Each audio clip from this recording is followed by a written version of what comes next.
नमस्कार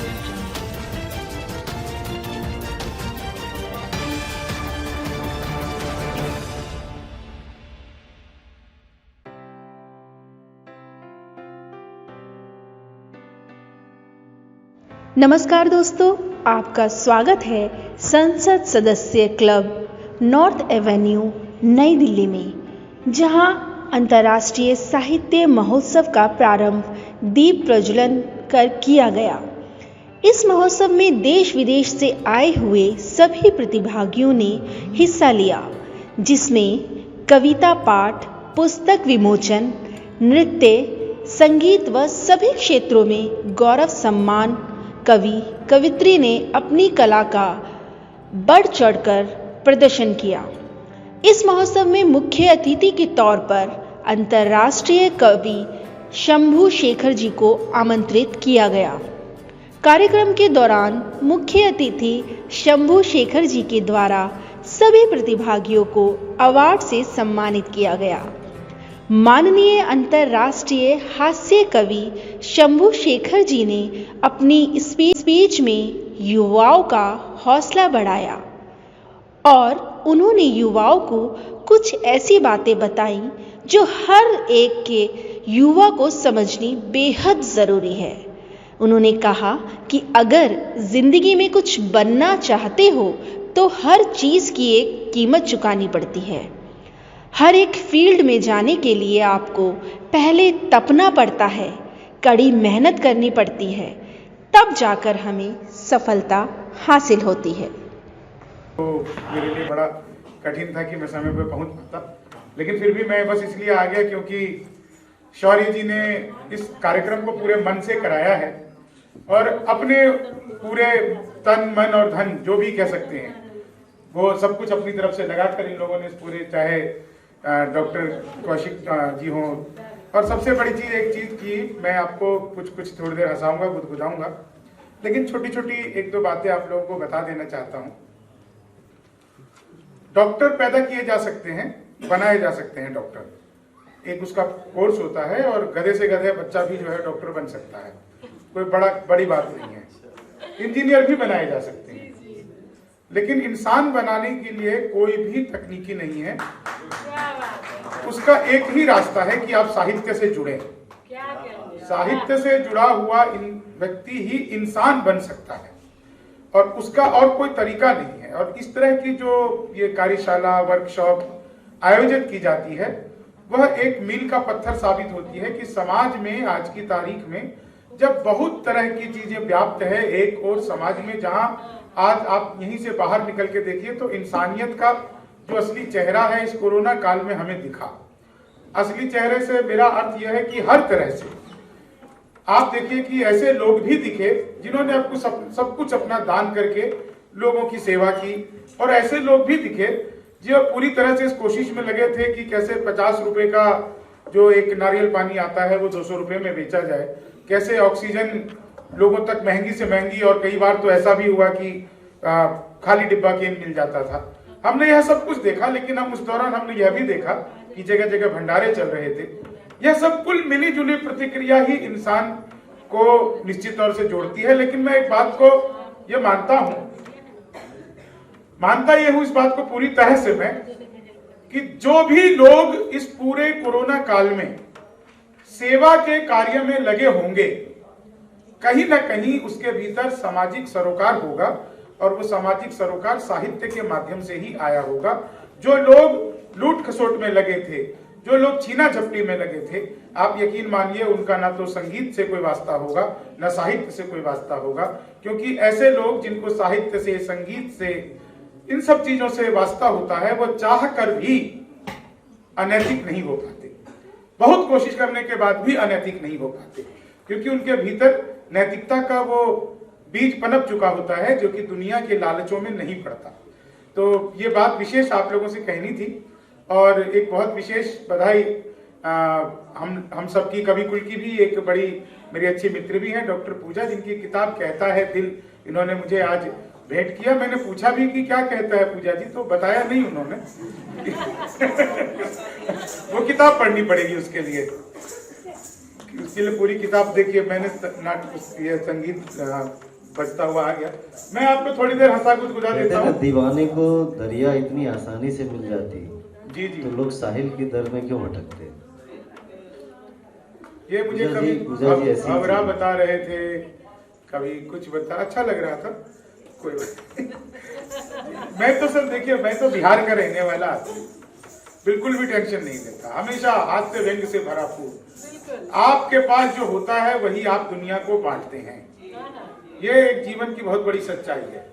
अगर आपके लग रहा है कि आपकी जिंदगी में कहीं पर किसी चीज की कमी है या कुछ उथल पुथल मची हुई है या आप मानसिक रूप से स्वस्थ महसूस नहीं कर रहे हैं या आप खुश नहीं हैं, तो इसका अर्थ यह है कि आपको अपने भीतर ढूंढना चाहिए कि उसके क्या क्या कारण हो सकते हैं।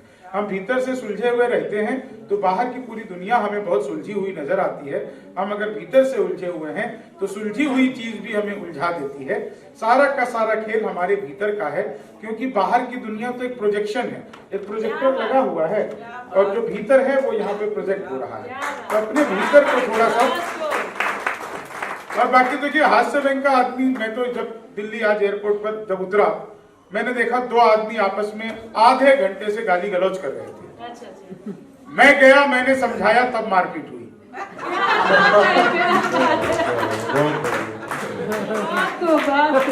समझाने पर होता है। मैंने कहा भाई आधे घंटे से जाम लगा रखा, आपस में कुछ सर टपल करके खत्म करो। लेकिन कोई बात नहीं, 4 लाइन आपको सुनाता हूँ। मैं हास्य व्यंग का कवि हूँ और बिल्कुल हास्य व्यंग से ही आपको जोड़ूंगा। अभी हमारे माननीय मोदी जी अमेरिका गए थे, सॉरी जी, अभी अमेरिका गए थे मोदी जी, बाइडेन से मिले। आपस में क्या बात कि भूली हुई बिसरी हुई कहानी बनाता, अरमान दिल के सारे पानी पानी बनाता। मिलकर के बाइडेन से मोदी ने ये कहा, भारत में होते तुम तो आडवाणी बनाता। भारत में होते तुम तो आडवाणी। उससे पहले ट्रंप आए थे। अच्छा देखो, सारे लोग तो वीडियो बनाने लगे, ताली कौन बजाएगा? सब वीडियो बनाने लगे। यहाँ पे बन रही है एक वीडियो, इसी को शेयर करिएगा, यूट्यूब पे डलेगा, उसी को शेयर करिएगा। लेकिन देखो कुछ दिन पहले ट्रंप आए थे, नमस्ते ट्रंप करने आए थे ना, नमस्ते। बाद में उनसे अमेरिका ने नमस्ते कर ली। तो नमस्ते ट्रंप आए तो ट्रंप को लोगों ने तरह तरह की सलाह दी। मैंने एक सलाह दी, आपको सलाह में मजा आ जाएगा, आनंद आ जाएगा। मैंने क्या सलाह दी कि लालू से मिलो वो तुम्हें बिहारी न कर दे, जनता तुम्हें यहाँ की भिखारी न कर दे। उत्तर प्रदेश जाना ट्रंप सोच समझ कर, योगी जी तुम्हें ट्रंप से तिवारी न कर दे। योगी जी तुम्हें ट्रंप से तिवारी न कर दे। और आपको एक चीज बताऊं, अभी आप सब दिल्ली में जो लोग बाहर से आए हैं या दिल्ली में जो लोग रहते हैं, आप लोगों ने न्यूज जरूर देखा होगा, और जो दिल्ली में हो तो भुगत ही रहे होंगे। 4 घंटे की बारिश होती है, पूरी दिल्ली जो है वो स्विमिंग पूल बन जाती है। मैंने 4 लाइनें लिखी, पहली बार सुना रहा हूँ, पूजा जी सुनिएगा, पहली बार सुना रहा हूँ। हाँ। और सब कान बंद कर लीजिएगा। वैसे भी दिल्ली में गर्मी बहुत रहती है, इसलिए स्विमिंग पूल जरूरी होता है। हाँ, तो सुनिएगा साहब कि कैसी ये देश की है राजधानी हो गई, भूली हुई बिसरी हुई कहानी हो गई। दिल्ली की सड़क कह रही है केजरीवाल से, सैया ने देखा ऐसे पानी पानी हो गया। सैया ने देखा ऐसे पानी। अच्छा, कोरोना काल बड़ा अद्भुत था, जहां जाओ वहीं सैनिटाइजर। मैं मंदिर गया, वहां भी सैनिटाइजर। मैंने चंद्रालू समझकर चाट लिया, एल्कोहल का टेस्ट आया। मैंने कहा 2-4 बार और दो। बोले भैया बिहारी हो क्या? मैंने कहा तुम्हें कैसे पता? बोले नहीं, तुम्हारे यहाँ बंद है ना, इसी से काम चला। तो आप तो अच्छा, मैम तो बहुत आरोप लगते हैं हमारे पे, ये सारे बिहार के लोग दिल्ली, एनसीआर, नोएडा, इधर सब क्यों आ जाते हो? मैं उन्हें कहता हूँ बिहारियों की कोई गलती नहीं, सारा का सारा कसूर इन दिल्ली एनसीआर वालों का। ये लोग बड़े बड़े पंडाल लगाते हैं, कीर्तन मंडली बुलवाते हैं, फिर भजन करवाते हैं, राधे राधे जपो चले आएंगे बिहारी, राधे राधे जपो चले आएंगे बिहारी। अब कलयुग में वो बिहारी तो आ नहीं सकते, हमें ट्रेनों में ठुस ठुस कर आना पड़ता है। तो हमारा तो मामला ही बिल्कुल अद्भुत है। 4 लाइन और सुनिएगा, बिल्कुल नई सी सुनाता हूं, कोरोना काल की 4 लाइन कि बातों में वो पहले से अधिक मीन हो गई। आज देखिए यहाँ पे लिटरेचर फेस्टिवल जब हम लोग कर रहे हैं, मैं एक विषय आप लोगों के सामने जरूर रखना चाहता हूँ कि लगे कि कुछ अच्छी बात आपके सामने की है और वो बहुत जरूरी बात। ये बात मैं कहीं किसी को नहीं कहता, लेकिन यहाँ जो सामने लोग बैठे हैं वो निश्चित से तौर से साहित्य के प्रति अपने मन में कुछ ना कुछ भाव रखते ही होंगे, कुछ लिखते भी होंगे, कुछ नहीं भी लिखते होंगे, वो भावावेश में यहाँ पे आए ही होंगे। आप सबसे मैं एक चीज कहना चाहता हूँ, अगर जिंदगी में कुछ बनना चाहता है तो हर चीज की एक कीमत चुकानी होती है।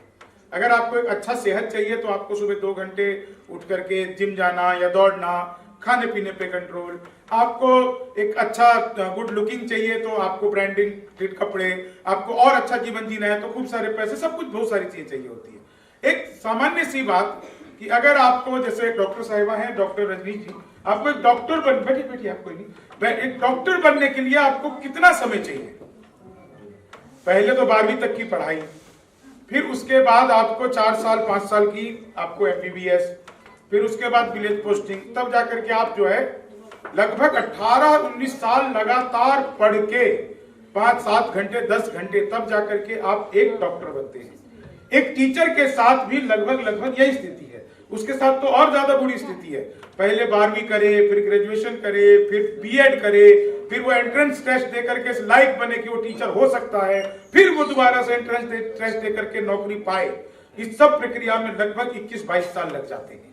आप एक ब्यूरोक्रेट जो IAS IPS होते हैं उनसे पूछिए, उनका भी ग्रेजुएशन मतलब कि 15 साल की पढ़ाई हो, फिर 8-8 9-9 घंटे लगातार अपने विषय पर फोकस करना, तब जाकर के वो कहीं प्रीलिम्स में पास होते हैं, कई बार नहीं भी होते हैं, फिर जाकर के वो मेंस तक पहुंचते हैं, फिर इंटरव्यू तक पहुंचते हैं। इतना सब कुछ करने के बाद कोई व्यक्ति प्रोफेशनली उस प्रोफेशन के हिसाब से अपने आप को, जीवन को आगे ले जाने लायक हो पाता है। हम क्यों चाहते हैं कि हम इसकी आधी मेहनत किए बिना भी साहित्य से पैसा कमाने लग जाएं, कविताओं से पैसा कमाने लग जाएं? यह संभव नहीं है।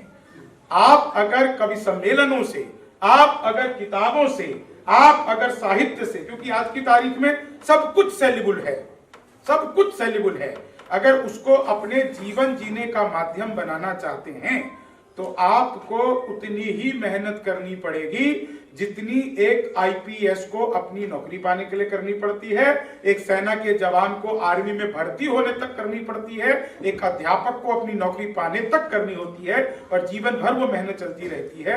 इसलिए यह तय मानकर चलिए कि जीवन में आगे बढ़ने का एक मूल मंत्र है, और वो है कि निरंतर लगातार परिश्रम और एक सही दिशा में कार्य। अगर आप यह करने को तैयार हैं तो यह विषय ही नहीं है कि आप क्या करते हैं। आप सोच कर देखिए, आप रोज 8 घंटे एक बांसुरी बजाने की खाली प्रैक्टिस पर करिए, 4 साल बाद हो सकता है आप दुनिया के सबसे बड़े बांसुरी वादक बन जाएं। हो आप 4 साल 3 साल 2 साल भी आप रोज 10 घंटे आप नृत्य की, कोई चाहे वो भरतनाट्यम हो, चाहे कोई भी कला हो नृत्य की, उस कला को आप 4 घंटे 5 घंटे रोज प्रैक्टिस करिए। आपको समझ में आ जाएगा कि 3 से 4 साल में आपकी प्रसिद्धि हो चुकी है, आपकी प्रस्तुति में निखार आ चुका है।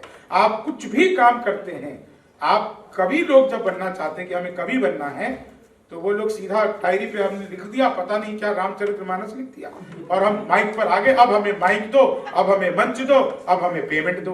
क्यों भाई, क्यों? क्या आप 5 घंटे 6 घंटे 7 घंटे 8 घंटे तपस्या कर रहे हैं डेली? अगर आप वो तपस्या कर रहे हैं तो आप निश्चित तौर से मान के चलिए, मैं जो व्यक्ति एक बहुत ही सामान्य से परिवार से निकलकर कवि सम्मेलनों के मंचों पर आया, मैंने कोई जीवन में और कोई काम कभी किया ही नहीं।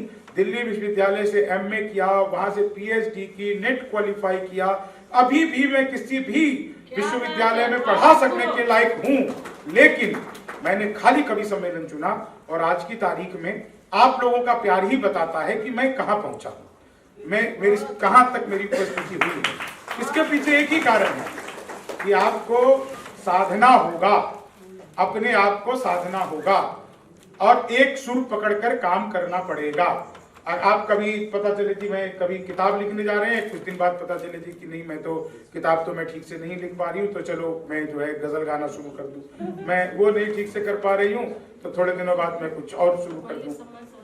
एक विषय चुनिए और उस पर लगातार लगे रहिए, सफलता 100% मिलनी तय है।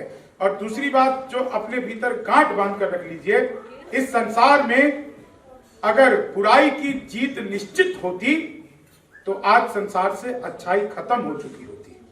हम सतयुग से लेकर त्रेता युग और द्वापर युग तक होते हुए कलयुग तक पहुंचे हैं।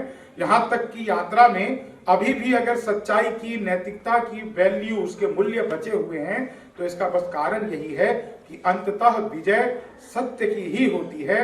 और सत्य बस वही होता है जो आपने अपने आप को निखारने के लिए, अपने आप को संवारने के लिए और समाज को कुछ देने के लिए प्रण कर लिया हो और उस पर लगातार दृढ़ता के साथ में आगे बढ़ते रहे हो। बस यही बात आप लोगों से मुझे विशेष तौर से कहनी थी कि अगर आप लिटरेचर फेस्टिवल कर रहे हैं, भविष्य बनाना चाहते हैं, तो सबसे पहले आपको उसके रूट में जाना पड़ेगा, उस पर इतनी मेहनत करनी पड़ेगी कि आपकी 2-4 कहानियां कहीं छपने लायक हो सके। और वहां पे रुकना नहीं है।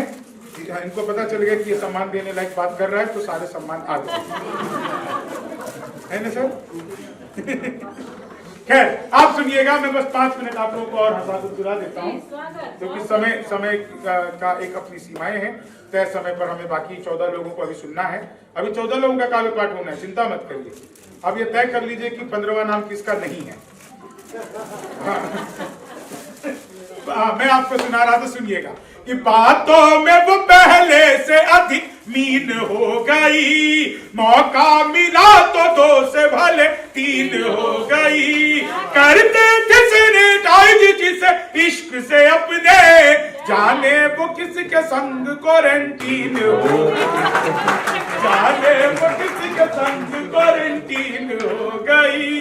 4 लाइनें और सुनिए आपको बिल्कुल आनंद आ जाएगा। ये 4 लाइनें मुझे लिखते हुए बहुत ही आनंद आया था जब मैंने लिखा था कि तुम तोड़ो वादा और हम निभाते रहेंगे, नाराजगी ऐसे भी हम जताते रहेंगे, जब तक नहीं आते हैं 15 लाख खाते में, तब तक तुम्हें मोदी जी हम जिताते रहेंगे, जब तक तुम्हें मोदी जी हम, ख्वाबों में तेरे रंग कोई पिंक नहीं है और पास तेरे अपनी कोई थिंक नहीं है। राहुल को लगी ठंड तो मोदी ने ये कहा, आधार से रजाई तेरी लिंक नहीं है, आधार से रजाई तेरी लिंक नहीं है। और 4 लाइनें, मैं मूलतः बिहार से हूँ।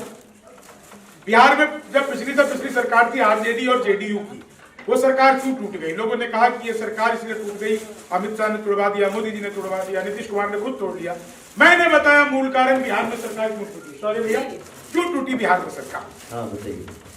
उल्टे तवे पे रोटियां सिकती नहीं ज्यादा, घटिया हो क्वालिटी तो वो बिकती नहीं ज्यादा, एक सीख राजनीति दे गई बिहार की, दारू के बिना दोस्ती टिकती नहीं, दारू के बिना। और देखो इस पे आपको दुगना आनंद आएगा। जिस दिन बिहार में शराब बंद हुई थी उसके ठीक 15 दिन बाद एक खबर आई कि पटना के पुलिस स्टेशन में 18,000 लीटर शराब चूहे पी गए। मैंने 4 महीने लिखी कि रीति में सिद्धि जोड़ दो चाहे कि घटा दो, इनाम सा लगने लगे कुछ ऐसी सजा दो, जब तक बिहार में शराब बंदी है लागू, तब तक गणेश जी मुझे चूहा ही बना दो, तब तक गणेश जी मुझे चूहा ही बना दो। अच्छा, उत्तर प्रदेश में जब योगी जी की सरकार आई थी, पहला काम किया था एंटी रोमियो, जैसे जूलियट की गलती ना हो, आधार कार्ड मिलवा के पीटे जा रहे थे। Uttar Pradesh Yogi ji anti Romeo. और 4 लाइनें कि जुल्फों में उंगलियों को फिराने नहीं देते, जुल्फों में उंगलियों को फिराने नहीं देते, कलियों के पास भंवरे को जाने नहीं देते। इतनी सी शिकायत है हमें योगी आपसे, खुद से न पटी हमको पटाने हमको पटाने नहीं देते।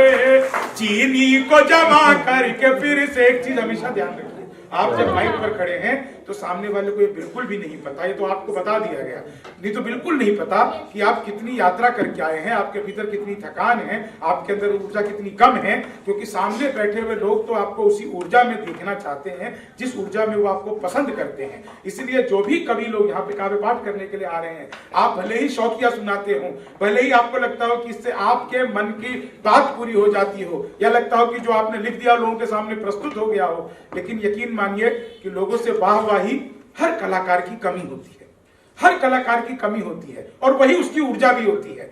जब उसको वाहवाही मिलती है, जब उसको प्रशंसा मिलती है, या आलोचना भी अगर सकारात्मक हो, तो उसको जब उससे कुछ नया दृष्टिकोण मिलता है। आप जब भी कभी माइक पर आए, हमेशा एक बात को ध्यान में रखिए कि सामने वाले को नहीं पता कि आज आपकी सास ने निकलने से पहले कहा था कि 2 पराठे फालतू बना के जाना, उसको कोई मतलब नहीं है। हाँ, उसको इससे ही मतलब नहीं कि आपके पति को ड्रॉप करना था, वो खुद ड्रॉप होकर के चला गया, आप कैब करके आए, बिल्कुल नहीं मतलब। आप पूरी रात तैयारी में लगे रहे, यहाँ पे आ गए, मैं तैयारी कर रही थी, मैं सुना नहीं पाऊंगी, इससे कोई मतलब नहीं है। आप माइक पर खड़े हैं, चाहे आप 10 मिनट सुनाइए, 15 मिनट सुनाइए या 1 मिनट सुनाइए, आपकी ऊर्जा में कोई कमी नहीं रहनी चाहिए। यह मैं सीख आप लोगों को देना चाहता हूं जब भी आप माइक पर।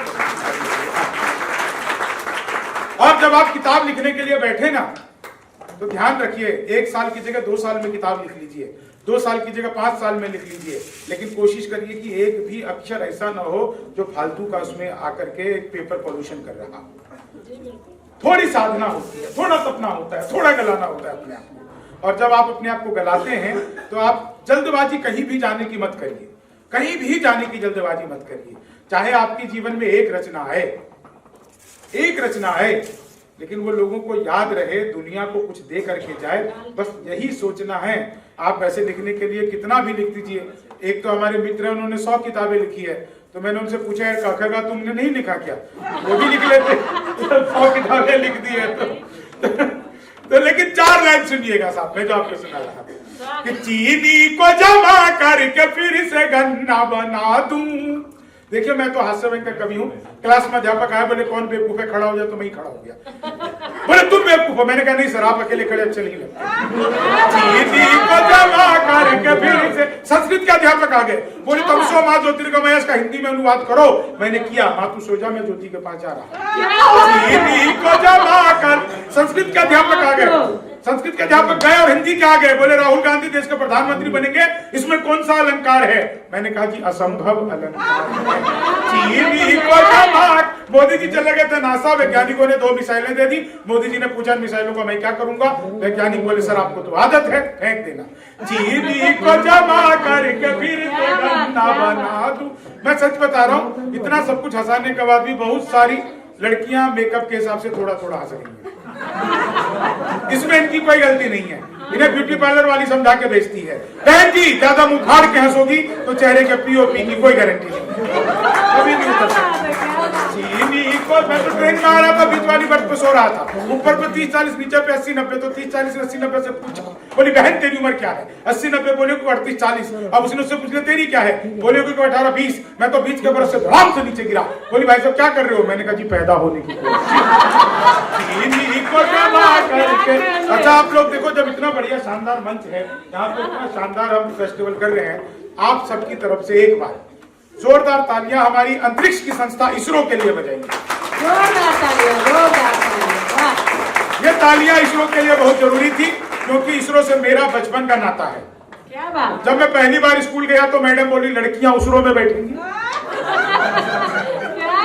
लड़के इसरो में बैठेंगे। अपना उस दिन से नाता है। चीनी, अच्छा देखो आप लोगों ने सुना होगा कॉपी पेस्ट। इस कॉपी पेस्ट का आविष्कार हिंदुस्तान में हुआ और यहाँ की महिलाओं ने किया, लड़कियों ने किया।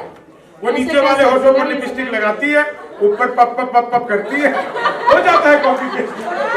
चीनी को जमा यार कबीर से गन्ना बना दूं। आप लोग जितना आनंद ले रहे हैं, देखिए मैं तो बिहार का रहने वाला आदमी, दुनिया में सबसे ज्यादा ईमानदार नेता हमारे बिहार के आदरणीय लालू प्रसाद यादव, जिस जेल का उद्घाटन किया खुद उसमें बंद रहे। ये होती है उद्घाटन की जिम्मेदारी। मैंने उसी दिन कहा था इनसे किसी दिन शमशान घाट का करवा दूं। तो जब मैं सच बता रहा हूँ, गणित के अध्यापक आ गए, बोले एक्स की वैल्यू बताओ। मैंने कहा जो हमें छोड़कर चली गई हमारी नजरों में उसकी कोई वैल्यू गन्ना बना दूं।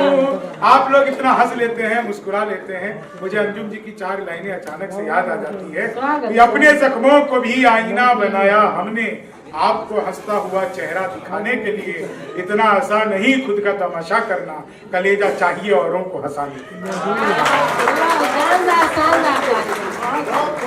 आप सभी का बहुत बहुत आभार, बहुत बहुत धन्यवाद। आप लोगों के बीच में आकर मुझे बहुत ही अच्छा लगा और मैं इस तरह के लिटरेचर फेस्टिवल्स के और ज्यादा हो, अधिक से अधिक हो, क्योंकि कोरोना काल में कहीं न कहीं हम सब अपने अपने परिवारों से भी दूर हो गए, अपने अपने मित्रों से सखाओं से भी दूर हो गए, इस बहाने ही सही, लेकिन दूर दूर से लोग आकर एक दूसरे से हाल समाचार तो ले लेते हैं। आज की तारीख में हम जब ये बात करते हैं कि बहुत ज्यादा मॉडर्नाइजेशन हो गया है, तो उस मॉडर्नाइजेशन को सबसे ज्यादा नुकसान जो पहुंचाया है वो फेसबुक, व्हाट्सएप, इंस्टा, इसने पहुंचाया है। इस आधुनिकीकरण ने हमारे अपने भीतर के आधुनिकीकरण को समाप्त कर दिया है। हम लोग पहले आपस में मिलते थे, बातें करते थे, लेकिन आज की तारीख में हमारे घर में दूसरे कोने में बच्चे रहते हैं, इस कोने में हम रहते हैं, वो हमें मैसेज करते हैं कि लंच बन गया है आ जाओ, तो हम दूसरे रूम से निकल करके जाते हैं, चलो लंच कर लें। इतना भर भी संवाद नहीं हो पा रहा है।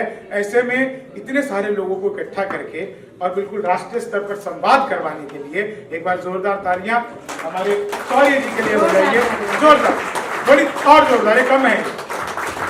हाँ बिल्कुल बिल्कुल, सुरेश शौर्य जी के लिए और डॉक्टर रंजीत जी के लिए।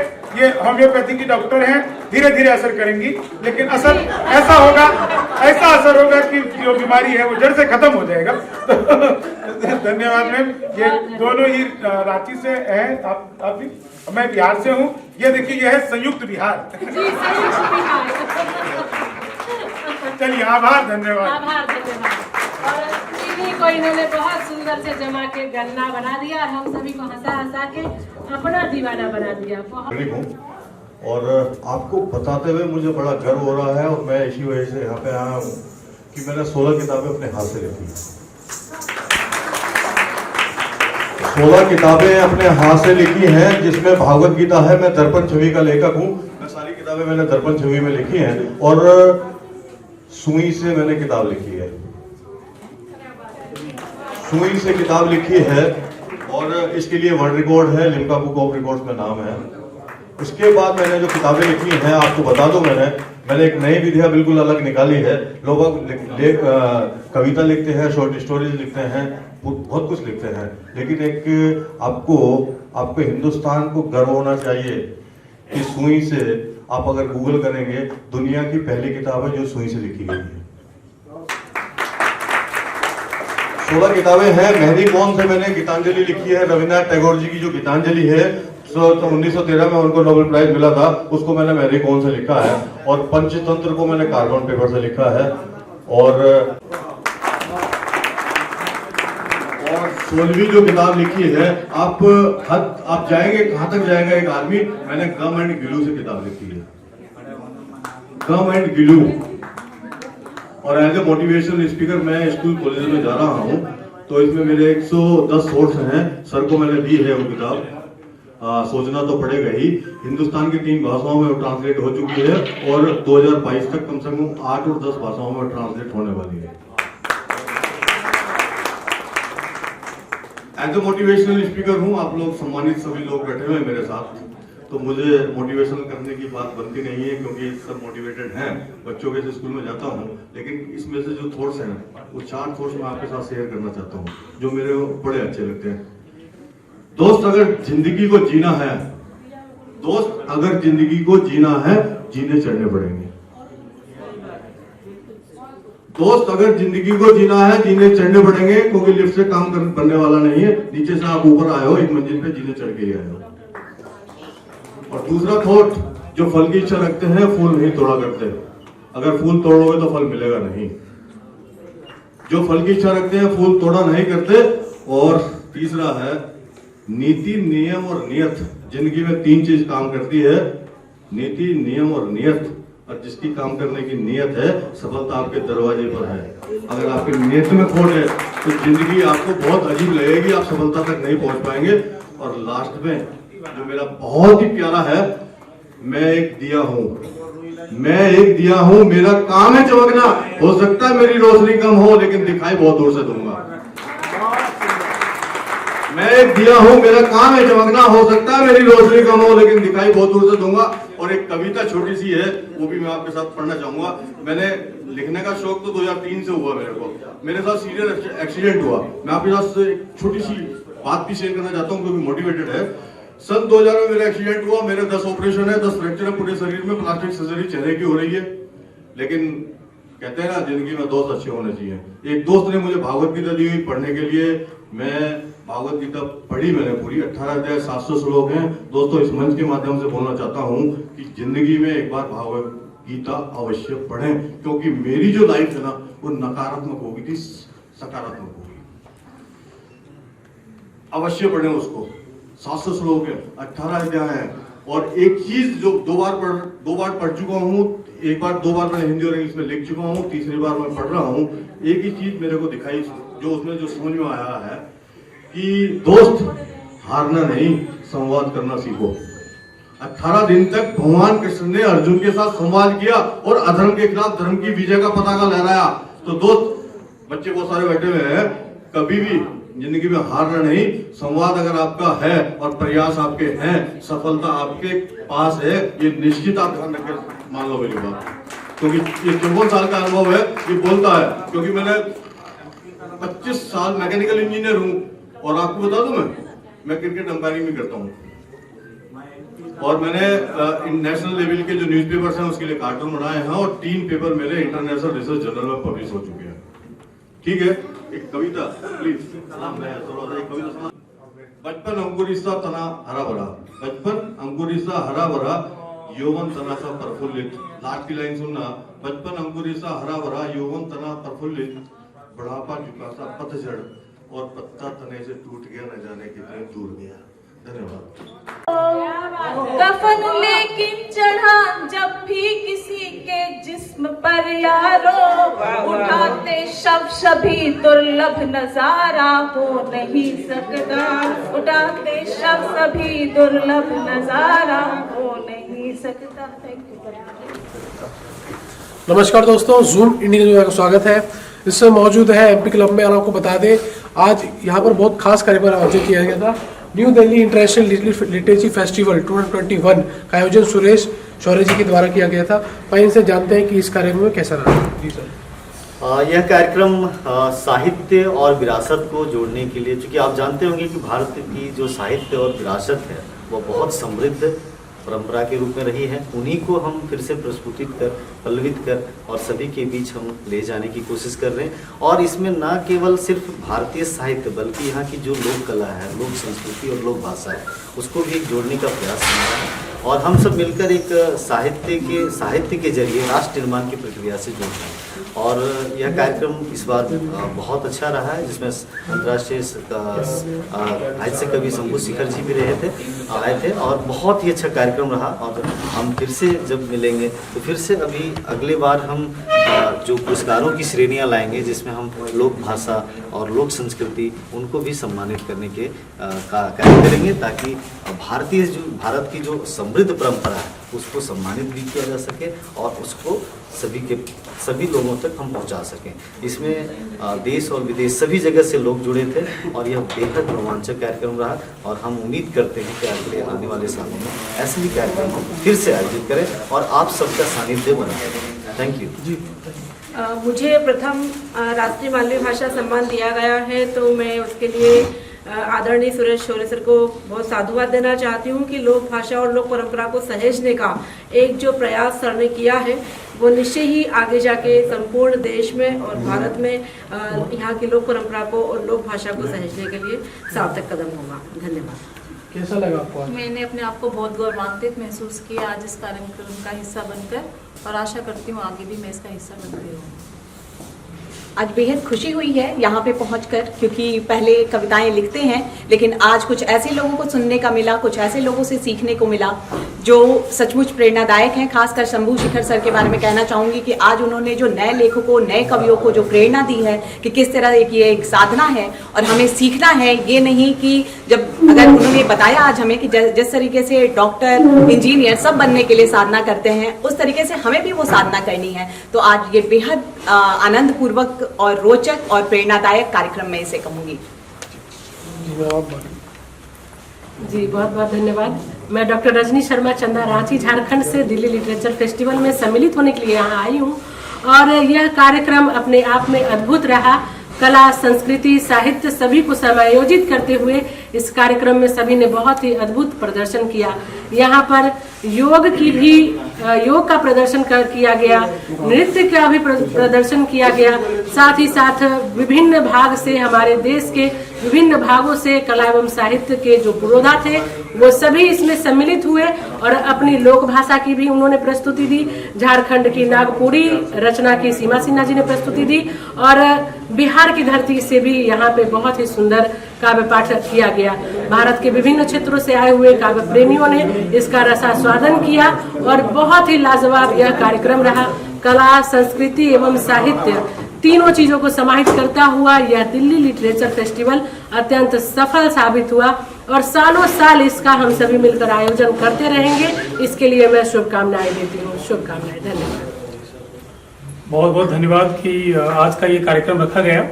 और जैसा उन्होंने शौर्य जी ने बताया कि हास्य कवि शंभू शेखर जी आए थे, तो उन्होंने जो बातें कही हैं काबिल तारीफ है और सबके जहन में उतरी उनकी बातें, और तरह तरह का जो यहाँ पे समावेश देखा है हमने।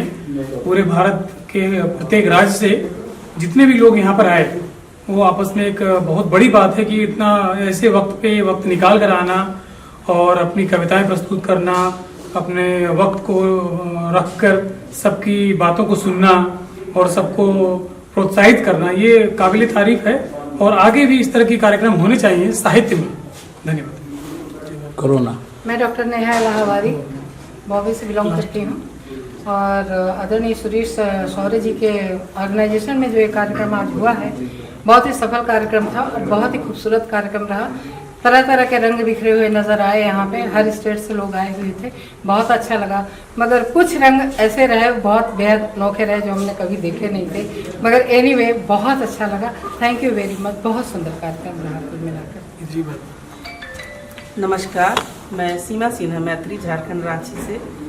कहते हैं ना, भारत में गंगा जमनी तहजीब है, वो आज देखने को मिला। और सबसे अहम बात है कि अपनी संस्कृति को ही हम बचाएंगे तभी हम आगे जा सकते हैं। इसलिए सुरेश शौर्य जी का ये सराहनीय कार्य, जिसका मैं बुरी जिसकी प्रशंसा करती हूँ। बहुत अच्छी सोच है उनकी। उनसे बात करके मुझे लगा, पहले मैं उनको नहीं जानती थी, पर उनको आज देखा तो लगा कि सच में गहरी बात है उनमें कुछ। वो बहुत अच्छा कर रहे हैं और बहुत उम्र में छोटे हैं। ईश्वर उनको बहुत शक्ति दे कि उन काम को आगे ले जाएं, जिसमें हम लोगों का जितना सहयोग होगा करने का हमेशा प्रयास करेंगे। शुभकामनाएं। जी सर, मैं आपको अभी आपकी मीडिया से मैं एक संदेश देना चाहूँगा पूरे देशवासियों को कि जैसा कि आप अभी अब मीडिया में हर जगह देख रहे हैं कि कोरोना ने फिर से दस्तक दे दिया है, ठीक है। तो ये ओमिक्रॉन है, इसका भी हमारे दिल्ली मेडिकल एसोसिएशन की तरफ से दैनिक जागरण के सहयोग से एक मीटिंग रखी गई थी, जिसमें तमाम डॉक्टर्स आए थे, जिसमें ये फैसला लिया गया है। मैं आपको बता दूं, 3 बातें सामने आई हैं। जिसने डबल वैक्सीनेशन नहीं लिया है वो घर से बाहर नहीं निकल सकते हैं। दूसरी बात, जिसने मास्क नहीं लगा रखा है उस पर पूरा चालान काटेंगे।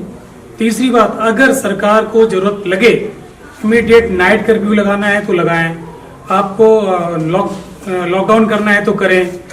और इस तरीके से आप जितने भी लोगों को जागरूक करेंगे तो हम शायद ओमिक्रॉन का आने वाला जो लहर है, ये डेल्टा, ये मैं आपको बता दूं 3 गुना खतरनाक है, 3 गुना खतरनाक है।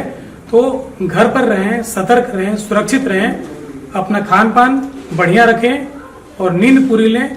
हो सके तो बाहर के खाने को अभी से त्याग दें। धन्यवाद। नमस्कार, आप सभी का नई दिल्ली इंटरनेशनल लिटरेचर फेस्टिवल में स्वागत है। आप अवगत होंगे ही कि आज 26 तारीख को नई दिल्ली स्थित एमपी क्लब में new Delhi international literature festival का आयोजन किया गया है।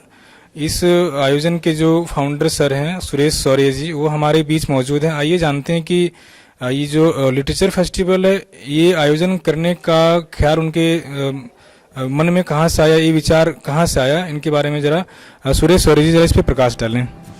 मैं साहित्य का विद्यार्थी नहीं रहा। ऐसे साहित्य जब पढ़ा मुझे लगा कि साहित्य का भाव है, समाज का भाव है, और साहित्य के बिना राष्ट्र समृद्ध नहीं हो सकता। और राष्ट्र को अगर समृद्ध करना है तो वहाँ की संस्कृति, विरासत और साहित्य तीनों को बचाना बहुत ज़रूरी है। उसको संरक्षित रखना, उसको पल्लवित करना और पुष्पित करना भी हमारा कार्य होना चाहिए।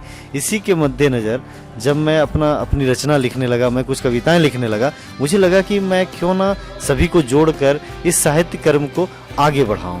और इसी संदर्भ में हमने रांची लिटरेचर फेस्टिवल का आगाज किया, और अब नई दिल्ली इंटरनेशनल लिटरेचर फेस्टिवल का। और अभी हम 8 मार्च को फिर से हम एक प्रोग्राम दिल्ली में यहीं पे करने जा रहे हैं। साथ में इस तरह के कार्यक्रम और भी हम आयोजित करेंगे। यही हमारी एक संकल्प है हमारा, साहित्य के समृद्धि, साहित्य के विस्तार और साहित्य के बचे रहने के लिए। जी जी, धन्यवाद। अपना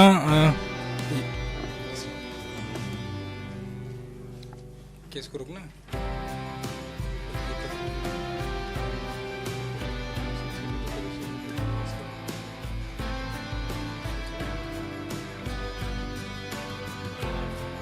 कवि के तौर पे जो आपकी जीवन यात्रा रही है, उस पे कुछ प्रकाश डालें। देखिए, कवि के रूप में मैं कुछ रचनाएं या कह सकते हैं कि कुछ संपादकीय लिखा करता था, संपादक के नाम पत्र, जो 10वीं क्लास में मेरी पब्लिश होती थी, प्रकाशित होती थी न्यूज़पेपर्स वगैरह में। उसके बाद मैं वाद विवाद प्रतियोगिताओं में जाने लगा, लेख लिखा जिसे राष्ट्रीय स्तर पे द्वितीय पुरस्कार मिला। साथ में बहुत सारे चीज़ें हमने कविताएं लिखना प्रारंभ किया।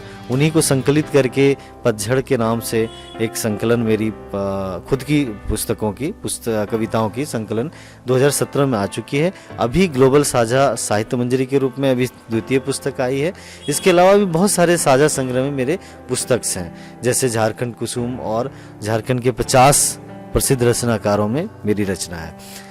और इस तरह से जीवन यात्रा के रूप में हम जो अनुभव करते हैं उसे बहुत मुश्किल होता है, क्योंकि हम पुलिस सेवा में हैं, और पुलिस सेवा में रहते हुए बहुत मुश्किल से मैं लिख पाता हूं। मगर वो कहते हैं ना कि हॉबी के लिए या रुचि के लिए आप वक्त निकाल लेते हैं, तो मैं ऐसे ही वक्त निकाल लेता हूं और लिख लेता हूं। और जो भी साहित्य, वो साहित्य जो समाज को प्रदर्शित करता है, परिलक्षित करता है समाज की स्थितियों को, उसको लिखने में अच्छा आनंद महसूस करता हूँ। और वैसे तो रचनाएं हर तरह की लिखता हूँ, प्रेम पे भी लिखता हूँ, गज़लें भी लिखता हूँ, और काफ़ी मुझे शासकीय कार्यक्रमों में मैं अपनी साहित्य और अपने जो रुचि है साहित्य के प्रति, इसके कारण से काफ़ी जाना जाता हूँ। आप अपनी कविताओं के माध्यम से समाज को क्या संदेश देना चाहते हैं? साहित्य के जरिए समाज को समाज के बारे में और समाज की स्थितियों के बारे में लोगों तक बताना और उस तक पहुंचना और समाज को समृद्ध करना, यही हमारा उद्देश्य होता है। और यही नई दिल्ली इंटरनेशनल लिटरेचर फेस्टिवल का भी उद्देश्य है कि हम साहित्य को किस तरह से राष्ट्र निर्माण से जोड़ सकें। Thank you. नमस्कार दोस्तों, जूम इंडियन दुनिया का स्वागत है। इस समय मौजूद है एमपी क्लब में, और हमारे साथ एक बहुत ही खास शख्सियत बैठी हैं जिनका नाम हेमलता जी है, और ये आज new Delhi literature international festival में मौजूद थी। तो आइए इनसे जानते हैं कि इस कार्यक्रम में आगे उनको कैसा लगा। बहुत बहुत धन्यवाद। मैं आगर मालवा से हूँ, और अभी इंदौर लिटरेचर फेस्टिवल में पार्टिसिपेट करने के लिए मैं इंदौर से आई हूँ। कल हिंदी भवन भोपाल में भी मेरा कार्यक्रम था, और मुझे अटल श्री काव्य सम्मान से सम्मानित किया गया। और ये जो कार्यक्रम है ये सुरेश शौर्य जी द्वारा आयोजित किया गया है, और उनको मैंने अपनी पुस्तकें मालवी की भेजी थी, तो उस पर से उन्होंने जो संजा पर्व मेरी पुस्तक है, उस पुस्तक के लिए उन्होंने मुझे राष्ट्रीय मालवी भाषा सम्मान 2021 से सम्मानित करने का निर्णय लिया। तो मुझे बहुत ही अच्छा लगा यहाँ आकर और मैं प्रसन्न हूँ कि जो लोक भाषा मालवी को मेरे संरक्षण और संवर्धन के लिए प्रयास कर रही हूँ उसका कहीं न कहीं कहते हैं ना कि एक क्षेत्र से निकल के पूरे देश में उसका प्रचार प्रसार हो रहा है और यही मैं चाहती भी थी। तो काफ़ी हद तक मैं अपने उद्देश्य में सफल रही हूँ। साहित्य के क्षेत्र में आप कब से हैं और किन किन भाषाओं में आप लिखती हैं? मैं साहित्य के क्षेत्र में 1993 से लिख रही हूँ और हिंदी और मालवी दोनों में ही अपना लेखन करती हूँ। पहले मैं हिंदी में ही लिखती थी, लेकिन आगर मालवा क्षेत्र से हूँ और मध्य प्रदेश के मालवांचल क्षेत्र से हूँ, तो चूँकि मालवी भाषा मेरी माँ बोली है तो उसके लिए मुझे प्रेरणा मिली कि मुझे अपनी बोली के विकास, उसके संरक्षण संवर्धन के लिए थोड़ा प्रयास करना चाहिए। तो मैंने उस दिशा में काम किया। मेरी अभी तक मालवी की 3 पुस्तकें आ चुकी हैं और अपनों मालवों के नाम से मैं एक संस्था भी चला रही हूँ और यूट्यूब पर मैं भोली बहन के नाम से ऑनलाइन मालवी की क्लासेस आयोजित करती हूँ। इंस्टाग्राम पर, फेसबुक पर, सभी पर मेरा आज को ज्ञान करके एक ब्लॉग चलता है और मालवी बहन के नाम से भी मेरा एक ब्लॉग चलता है। तो मालवी बोली के संरक्षण संवर्धन के लिए मैं निरंतर प्रयासरत हूँ और अभी हाल ही में मैंने मालवी शब्दकोश की, जिसमें लगभग 5000 मालवी शब्दों के अर्थ हिंदी में और इंग्लिश में दिए हुए हैं, उसकी पांडुलिपि मैंने मध्य प्रदेश साहित्य अकादमी के जो निदेशक हैं डॉक्टर विकास दवे उनको सौंपी है। तो जल्दी ही जो मालवी सीखने के लिए लोग लालायित हैं उनको मालवी शब्दकोश भी जल्दी ही उनके हाथों में होगा और मध्य प्रदेश हिंदी साहित्य अकादमी उसको प्रकाशित करवाएगी। आपके शहर में भोली बहन के नाम से आपको जाना जाता है, तो इसके पीछे क्या कारण है? भोली बहन उपनाम जो है ये मुझे मालवांचल के लोगों ने ही प्रदान किया है। पहले मैं हिंदी में ही लेखन कार्य करती थी, लेकिन जब से मैंने मालवी बोली के लिए प्रयास करना शुरू किया तो मालवा के लोगों ने मुझे ये उपनाम दे दिया भोली बहन का, क्योंकि मेरा स्वभाव जो है सरल सहज है और सभी से बिल्कुल हिल मिल कर, चूँकि मैं एक राजपत्रित अधिकारी भी हूँ और लोगों को ये लगता है कि जो राजपत्रित अधिकारी होते हैं वो आम जनता से दूर रहते हैं, उनकी ऐसी मानसिकता होती है। तो मेरा जो है, मैं मालवांचल में सभी लोगों से एक सामान्य व्यक्ति की तरह मुलाकात करती हूँ, मिलती हूँ और उनके सभी प्रश्नों के उत्तर देती हूँ और मालवी में ही मैं उनसे बात करती हूँ। मतलब हम लोग जब भी मिलते हैं तो हमारी जो कहते हैं अभिवादन जो होता है वो जय राम जी की करके ही शुरू होता है। तो सुबह से ही ये सब हमारा चलता है। तो मालवांचल के लोगों ने मेरे सहज व्यवहार से प्रसन्न होकर के मुझे भोली बहन नाम दिया और मेरा ये उपनाम इतना ज़्यादा प्रसिद्ध हो गया कि आजकल अब मुझे हेमलता शर्मा के नाम से कोई नहीं जानता, भोली बहन के उपनाम से ही सारे लोग जानते हैं। Thank you ma'am. नमस्कार दोस्तों, इस लिटरेचर फेस्टिवल में आज हमारे साथ एक बहुत खास शख्सियत है। आपको बता दें, गीत गोविंद पब्लिकेशन के ऑनर हैं ये और बहुत कम उम्र में इन्होंने जो है अपना पब्लिकेशन चालू किया है। तो इनके पीछे का क्या कारण है और कौन इनके मोटिवेशनल है जो इन्होंने कैसा काम किया, बताइए। सर, जब मैंने इसको स्टार्ट किया था इस पब्लिकेशन को, तब मेरे पास एक भी राइटर नहीं थे और मैंने बहुत ही कम उम्र में और बहुत ही कम इन्वेस्टमेंट में मैंने इसको स्टार्ट किया था और बहुत लोगों ने मुझसे ये भी कहा था कि तुम्हारा पब्लिकेशन नहीं चलेगा, इतनी कम उम्र में इतने कम इन्वेस्टमेंट में नहीं चलेगा। तो मैंने उनको कल तो जवाब नहीं दिया था, लेकिन आज मैं उनको जवाब देना चाहूँगा कि मेरे पब्लिकेशन का नाम है Geet Govind publication. Mrs Geeta is my mother's name and mister Govind is my father's name. This is the name of my father's and of my God too. So that's why my publication is now in trending and you can search it on Google, you can search it on YouTube, and now today I have a community of 11,000 writers of all over India, national writers and international writers too, and we are the cheapest publication ever. आपको हमारे जितना publication कहीं पर offer मिलेगा ही नहीं। इसके साथ साथ मेरा यही मानना है कि अगर हमें खुद पर भरोसा है और टाइम का अगर हम इस्तेमाल कर सकते हैं, जैसे कि अभी मैं कॉलेज में हूँ, एक्सेस कॉलेज में हूँ, मैं कानपुर बीटेक कर रहा हूँ, फर्स्ट ईयर है। इसमें यही है कि कॉलेज लाइफ में भी हम लोगों के पास काफ़ी टाइम बचता है, तो मैं बस उसी टाइम को इस्तेमाल करके अपना पब्लिकेशन रन कर रहा हूँ। और आप गूगल में सर्च कर सकते हैं गीत गोविंद पब्लिकेशन, हार्दिक अग्रहरी, कुछ भी आप सर्च कर सकते हैं। और राइटर्स के लिए हमारा पब्लिकेशन हमेशा इंडिया के लिए रहेगा। ऐसा मोटिवेशन हुआ आपको कि आपको गीत पब्लिकेशन खोलना है? क्योंकि एक यूथ के लिए मतलब डिफरेंट चीज़ें होती हैं कि मुझे एक्टर बनना है या मुझे डॉक्टर बनना है, तो आपने यही फील्ड क्यों चुनी? हमने ये फील्ड इसलिए चुनी थी क्योंकि जब हम इस फील्ड में नहीं थे तब किसी ने हमसे कहा कि आप हमारी बुक लिख रहे हैं, हम एक बुक लिख, तब हम पहले राइटर थे, एक राइटर पहले ही होता है तभी वो पब्लिकेशन खोलता है, तो पहले हम राइटर थे। तो जब हम राइटर थे तो किसी ने हमसे बोला कि आप हमारी बुक में लिखने के में हमारी हेल्प कर दीजिए। फिर हमने उसकी हेल्प करी, तो व्हाट्सएप ग्रुप था कुछ छोटा सा, तो उसमें कुछ आनाकानी हुई, तो उसमें हमें डिसरेस्पेक्ट करके निकाल दिया उन्होंने। फिर जब उन्होंने निकाल दिया तो हमारा ईगो हर्ट हुआ। फिर जब हमारा ईगो हर्ट हुआ तो फिर हमने सोचा कि ये सिस्टम क्या है, अब हम सिस्टम को सीखेंगे। तो पता चला पब्लिकेशन होता है, कम्युनिटी होती है, नेशनल इंटरनेशनल। फिर जिसने वो चीज़ करी थी आज वो मेरे अंडर में काम करता है और उसको पता भी नहीं है कि वो गीत गोविंद पब्लिकेशन का मालिक मैं हूँ। Thank you.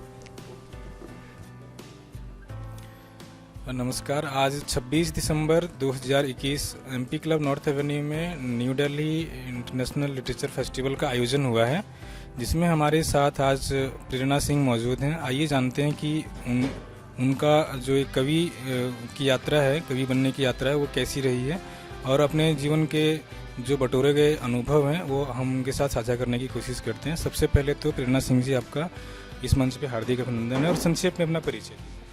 जी नमस्कार, मेरा नाम प्रेरणा सिंह है। यूँ तो मैं बायोटेक्नोलॉजिस्ट हूँ, लेकिन कविताएं करना, जीन एक्सप्रेशन के साथ साथ मुझे कविताएं करना भी बेहद पसंद है और लोगों के मन की भावनाओं को मैं कहीं ना कहीं स्कैन करती हूँ और उसे एक्सप्रेस करती हूँ अपनी कविताओं में, अपने मन के भावों को भी और समाज को भी। ये बताइए कि कविता आपके लिए क्या है, आप कविता को किस रूप में देखती हैं? कविता मेरे लिए मन की अभिव्यक्ति है। जैसा कि अब्दुल कलाम जी ने भी कहा है कि कविताएं जो हम करते हैं वो या तो हम बेहद दुखी होते हैं या फिर बहुत खुश वाली भावनाएं जो होती है, खुशी वाली भावनाएं, उसमें कविताएं कर पाते हैं। और मेरे लिए एक और बात हो जाती है इसमें कि समाज का कोई पहलू जब मुझे छू जाता है तो मैं उस पर कविता ज़रूर लिखती हूँ। तो कविता मेरे मन की अभिव्यक्ति है और इसी पे मैंने अपनी एक बुक भी निकाली है, प्रतिबिंब, जो मेरे मन की अभिव्यक्ति है, लेकिन इसमें समाज के दृष्टिकोण को देखते हुए मैंने क्या बदलाव ज़रूरी है उसको लिखा है अपने मन की अभिव्यक्ति के द्वारा। कविता लिखने और उसे मंच पे प्रस्तुत करने में आपके जो अनुभव हैं, आप उस अनुभव को हमारे साथ साझा कीजिए। जी मुझे लगता है कि पहले की जो जनरेशन थी, पहले जो लोग थे, वो पहले पुस्तकें बहुत ज़्यादा पढ़ते थे और आज कहीं ना कहीं हम लिखते हैं लेकिन बहुत लोगों तक नहीं पहुंच पाते हैं क्योंकि पढ़ने की जो कला है वो धीरे धीरे कम हो रही है। कहीं ना कहीं इंटरनेट पे ज़्यादा लोग पढ़ रहे हैं। तो मंच पर आकर जब हम प्रस्तुत करते हैं या जो कविता हम लिखते हैं और जब हम उसे प्रस्तुत करते हैं तो लोगों तक ज़्यादा पहुँच पाते हैं। तो मेरी जर्नी तो यही रही है कि मैंने लिखना तो शुरू किया है लेकिन लोगों से जुड़ना जो है वो तभी शुरू किया है जब मैंने मंच पे कहना शुरू किया है, वो ऑनलाइन पोर्टल हो या ऐसे मंच हो। तो जब मैं कहती हूँ तो मेरी अभिव्यक्ति जो होती है वो मेरे कविता के भाव को ज़्यादा दर्शा पाती है और मैं लोगों से ज़्यादा जोड़ पाती हूँ। तो मंच पे कविता कहना मुझे बेहद पसंद है। अच्छा मैम, आप अपनी कविताओं से लोगों को क्या संदेश देना चाहती हैं? जी मेरा एक ही भाव है जो मेरे अंदर आ गया है अब, कि मेरा नाम है प्रेरणा और कहीं ना कहीं मुझे अपनी कविताओं से, अपनी छोटी कहानियाँ जो मैं लिखती हूँ या कुछ भी लिखूँ, तो कहीं ना कहीं समाज में मैं कोई प्रेरणा दे पाऊँ, यही मेरे मन की अभिव्यक्ति है, यही सोच है और इसी सोच को लेके मैं चलती भी हूँ। और पता नहीं कैसे मैं जो लिखती भी हूँ वो भी ज़्यादातर वैसे नारियों पे होता है, प्रेम पे भी होता है, लेकिन समाज के उसी दृष्टिकोण को मैं ज़्यादा लिखती हूँ जो कहीं ना कहीं गलत हो रहा हो या कुछ ऐसी बातें जो बदलाव के लिए ज़रूरी हैं उनको अभिव्यक्त करती हूँ। तो मेरा एक ही मोटो है लाइफ का अभी कि मैं प्रेरणा बनूँ, तो लेखनी में बनूँ तो सिर्फ प्रेरणा दे सकूँ। आपकी अपनी लिखी सबसे अच्छी कविता कौन सी लगती है, ज़रा सुना के बताएं। मुझे वैसे तो प्रेम पे लिखना बेहद पसंद है, तो मैं प्रेम पे लिखती हूँ, नारी पे लिखती हूँ। आज मैंने यहाँ नारी पे कविता भी सुनाई है, लेकिन अभी फ़िलहाल अगर मैं कहूँ तो मुझे अपनी कविताएं वैसे ज़्यादा याद तो नहीं रहती है, लेकिन अभी गुनगुनाऊंगी बस वही कि मैं प्रेरणा हूँ, मैं प्रेरणा बनूँ, वो राह ढूंढती हूँ। मैं प्रेरणा हूँ, मैं प्रेरणा बनूँ, वो राह ढूंढती हूँ। कुछ लिखती हूँ, कुछ कहती हूँ, दिल में उतरने का ख्वाब रखती हूँ। जो अपनी बात शब्दों से सब तक पहुँचा पाऊँ, जो अपनी बात शब्दों से सब तक पहुँचा पाऊँ, तो लेखनी के लिए माँ शारदे का शुक्रिया करती हूँ। Thank you ma'am, thank you.